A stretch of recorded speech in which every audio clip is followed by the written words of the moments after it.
ជាតិទឹកក្នុងខ្លួនមនុស្សនិងអត្ថប្រយោជន៍សម្រាប់សុខភាព 1. ជាតិទឹកក្នុងខ្លួនមានប៉ុន្មានក្នុងខ្លួនមនុស្សមានប្រមាណ 50 E 70 E ជាទឹកប្រភេទទឹកក្នុងខ្លួនបែងចែកជាទឹកក្នុងកោសិកា intracellular fluid ECF 2ក្នុង3នៃទឹកសរុបទឹកក្រៅកោសិកា extracellular fluid HT 1ក្នុង3ដែលមានក្នុងឈាមនិងក្រពេញផ្សេង 2. អត្ថប្រយោជន៍នៃជាតិទឹក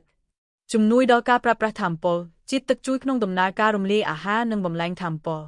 ជំនួយដល់សរសៃប្រសាទនិងខួរក្បាលជាតិទឹកសំខាន់សម្រាប់ការបញ្ជូនសញ្ញាប្រសាទនិងការចងចាំជួយបង្កើនសុខភាពស្បែកជាតិទឹកផ្ដល់សំណើមដល់ស្បែកនិងបង្ការការជ្រាវជំនួយដល់ការរំលាយអាហារជួយក្នុងការរលូតអាហារនិងការបំបែកសារធាតុចិញ្ចឹមជួយបញ្ចេញសារធាតុពុលជួយតម្រង់នោមនិងការបាត់បង់សារធាតុពុលតាមញើសជំនួយដល់ការបេះដូងនិងឈាមជាតិទឹកមានសារៈសំខាន់ក្នុងការចល័តឈាមនិងការកុំអាចសរសៃឈាម 3. តើមនុស្សត្រូវផឹកទឹកប៉ុន្មានក្នុងមួយថ្ងៃ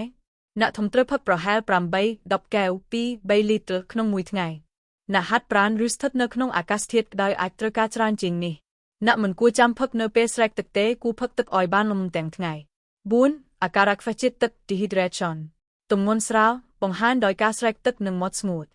ទម្ងន់មត់ស៊ុំមានអាការៈឈឺក្បាលញើសតិចអស់កម្លាំងទម្ងន់ធ្ងន់មានបញ្ហាក្រពែទឹកនោមលឿងច្រើនហត់ឆ្កួត 5. តើផឹកទឹកច្រើនពេកអាចមានបញ្ហាទេបើផឹកទឹកច្រើនពេកលើស 5.1 លីត្រថ្ងៃអាចបណ្ដាលឲ្យជាតិអំបិលនៅក្នុងឈាមទាប hyponatremia ដែលអាចអាឡូត្រលេកនិងគាំងបេះដូងសរុបមនុស្សត្រូវផឹកទឹកឲ្យបានគ្រប់គ្រាន់ដើម្បីរក្សាសុខភាពល្អ